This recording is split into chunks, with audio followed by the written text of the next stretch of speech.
antara ragam serat Jangka Jayabaya, salah satu versinya bercerita tentang Syekh Subakir dan peranannya dalam membangun peradaban bangsa manusia di Pulau Jawa. Hikayat Syekh Subakir ini juga tersebut dalam tulisan lontar kuno yang diperkirakan ditulis oleh Kanjeng Sunan Derajat atau setidak-tidaknya oleh murid atau pengikut beliau.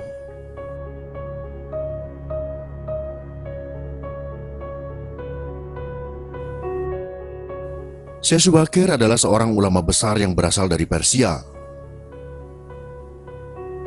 Beliau adalah generasi awal Wali Songo, penyebar Islam di tanah Jawa. Beliau dianggap sebagai orang yang paling berjasa dalam menyebarkan Islam di tanah Jawa ini. Diriwayatkan bahwa proses Islamisasi di Jawa mengalami hambatan disebabkan kuatnya orang Jawa dalam memegang kepercayaan lama. Syekh Subakir datang ke tanah Jawa bersama Wali Songo generasi awal setelah diperintahkan oleh Sultan Muhammad Al-Fatih di Istanbul, Turki.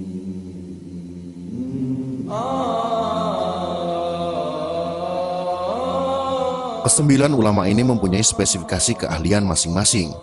Ada yang ahli tata negara, ahli pengobatan, ahli tumbal, dan lain sebagainya.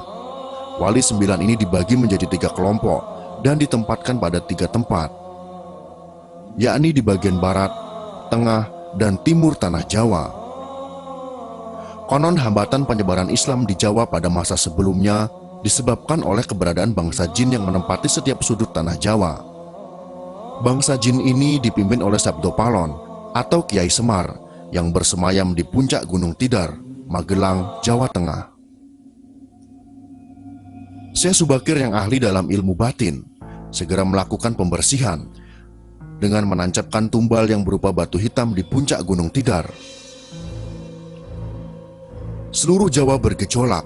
Seluruh bangsa jin yang menguasai tanah Jawa merasakan kepanasan yang teramat sangat, hingga mereka lari tunggang langgang menyeberang ke lautan atau menepi ke sudut terpencil tanah Jawa. Sebagian jin yang lain ada yang harus mati akibat hawa panas dari tumbal yang dipasang Syekh Subakir. Karena itulah, sampai saat ini, Gunung Tidar dipercaya sebagai pakunya tanah Jawa. Melihat hal tersebut, Sabda Palon yang telah 9.000 tahun bersemayam di puncak Tidar keluar dalam bentuk manusia, berdiri di hadapan Syekh Subakir. Setelah terjadi perdebatan, mereka segera adu kesaktian. Konon pertempuran antara keduanya selama 40 hari dan 40 malam. Hingga Sabda Palon merasa kewalahan dan menawarkan gencatan senjata. Sabda Palon mensyaratkan beberapa poin dalam upaya penyebaran Islam di Jawa. Syarat-syarat itu pun disetujui oleh Syekh Subakir. Berikut ini adalah dialog antara Sabda Palon dengan Syekh Subakir yang terjadi di atas Gunung Tidar. Dialog yang terjadi antara Syekh Subakir dan Sabda Palon ini kami sajikan dalam versi imajiner.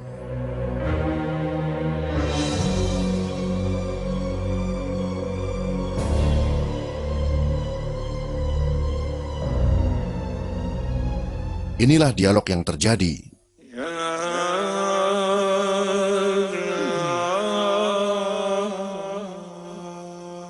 Syekh Subakir berkata, "Kisana, siapakah Kisana ini? Tolong jelaskan."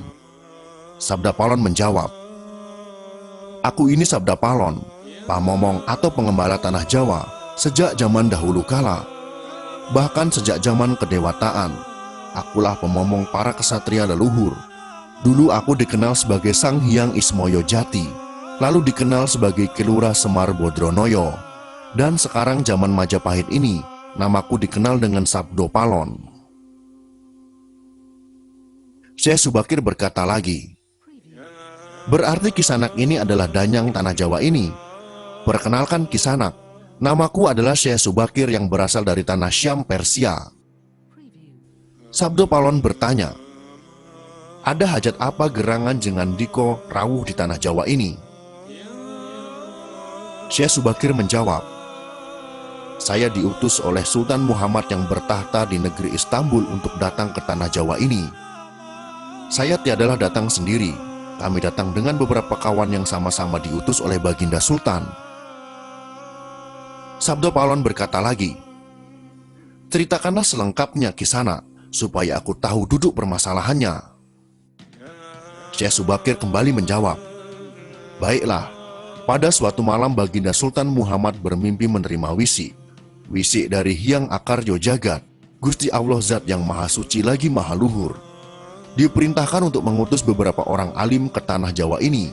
Yang dimaksud orang alim ini adalah sebangsa pendita, brahmana, dan resi di tanah Hindu. Pada bahasa kami disebut dengan ulama."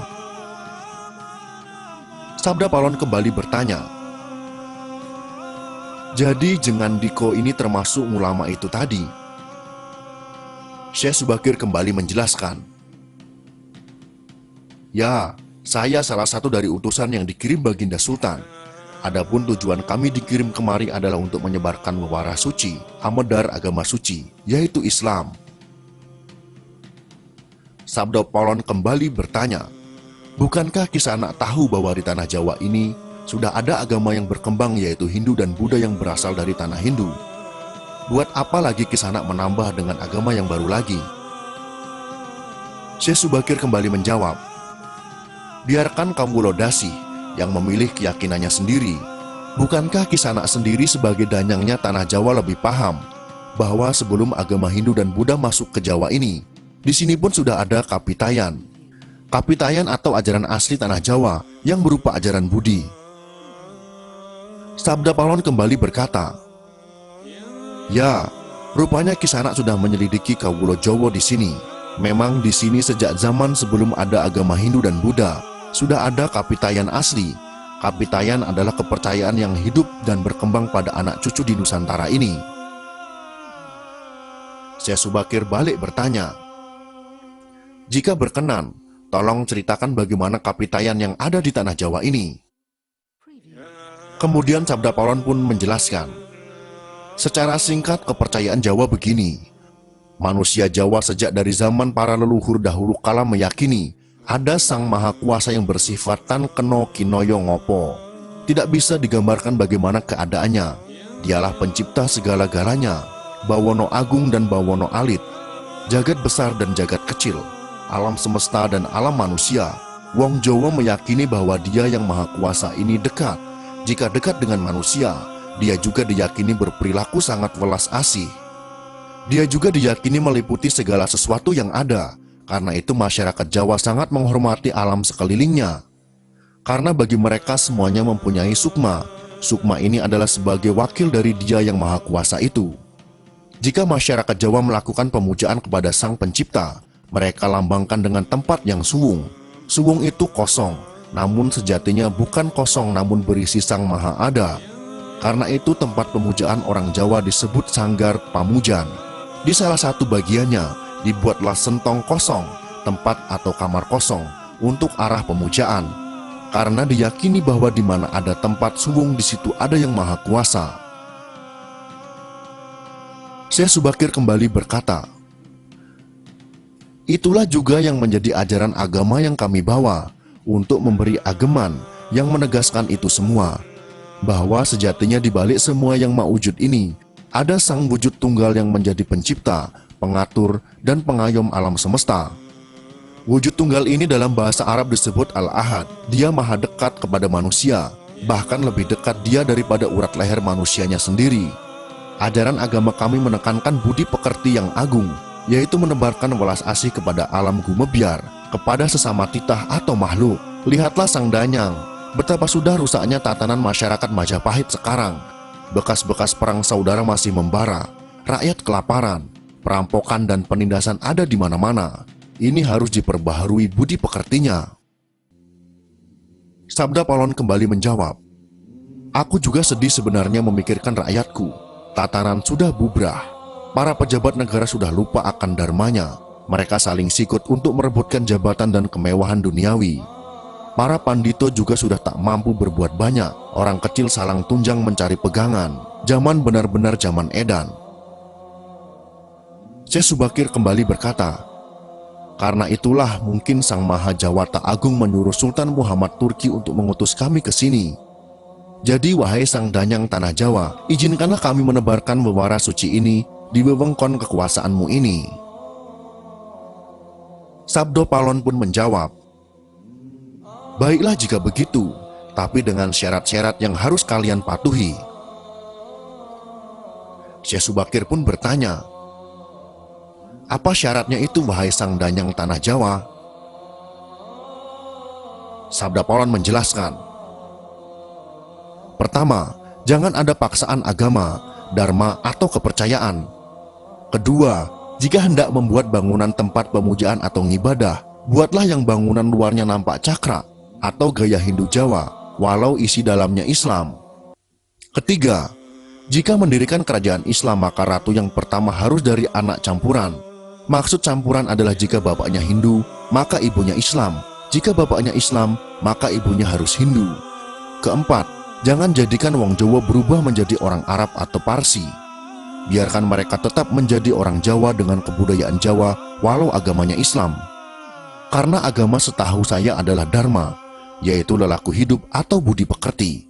Hati-hati jika sampai orang Jawa hilang Jawanya, hilang kepribadiannya, hilang budi pekertinya yang adiluhung, maka aku akan datang lagi. Ingat itu, 500 tahun lagi jika syarat-syarat ini kau abaikan, aku akan muncul membuat goro-goro."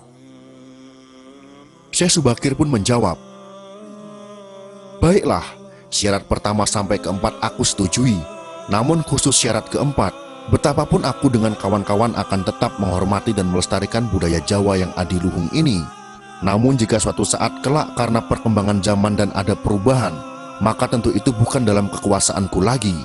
Biarlah Gusti Kang Akaryo Jagat yang menentukannya."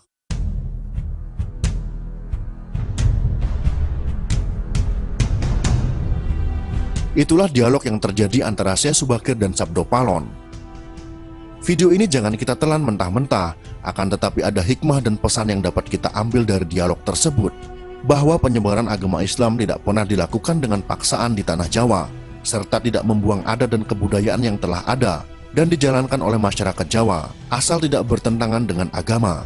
Mungkin karena dialog ini, para ulama menyebarkan agama Islam dengan kearifan lokal, sehingga agama Islam dapat diterima oleh mayoritas masyarakat Jawa.